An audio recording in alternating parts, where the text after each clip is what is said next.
Hello and welcome back. I'm Gail King with CBS This Morning. Entertainment Tonight co-host Kevin Frazier is with me today, but we're across the street right now from Windsor Castle, where right now about 600 very lucky people are guests at the wedding reception for Prince Harry and his wife, that never gets old, his wife Meghan. Earlier, as you know, they gathered in St. George's Chapel to witness the wedding ceremony. We'll go now to Mark Phillips, who is standing just outside the chapel.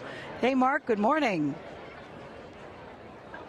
Good morning. Well, we've been saying it over and over again this morning. This was a wedding like no other for the obvious reason that Meghan was a bride, a royal bride like no other. And this wedding really had to tick a number of different boxes, some of them overlapping considerations and some of them quite disparate considerations. It had to seem traditional and satisfy the royal traditionalists, so it was here at St. George's Chapel. It was here in Windsor Castle. All of the royals, up to and including the Queen, were there, of course, and it had to do what royal weddings have done here for 500 years, and for good reason. But because Meghan is who Meghan is, an American bride, it had to also reflect culturally where she came from. And so they planned the ceremony that really did straddle the ocean, for that matter, from America to here. It had traditional hymns, traditional prayers, the Archbishop of Canterbury, but it also had the Bishop of the American Episcopalian Church and music, classic and modern as well. Anyway, this is what it looked like.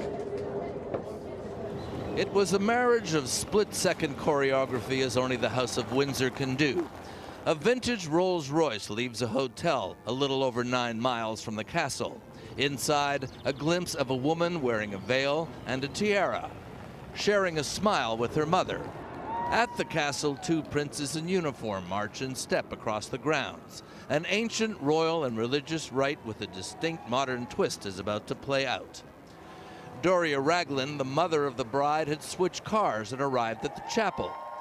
The senior royals followed, Charles next in line to the throne with Camilla. The Queen. The betting was she'd wear green, and green it was.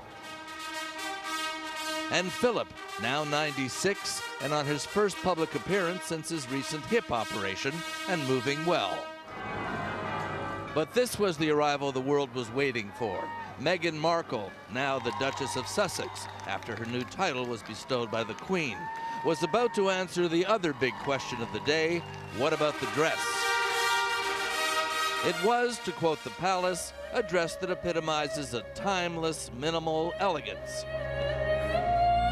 The designer, Claire Waite-Keller, a British woman who now heads the French fashion house Givenchy. In the absence, for health reasons, of Meghan's father, her future father-in-law escorted her up the aisle. The Archbishop of Canterbury, Justin Welby, performed the ceremony.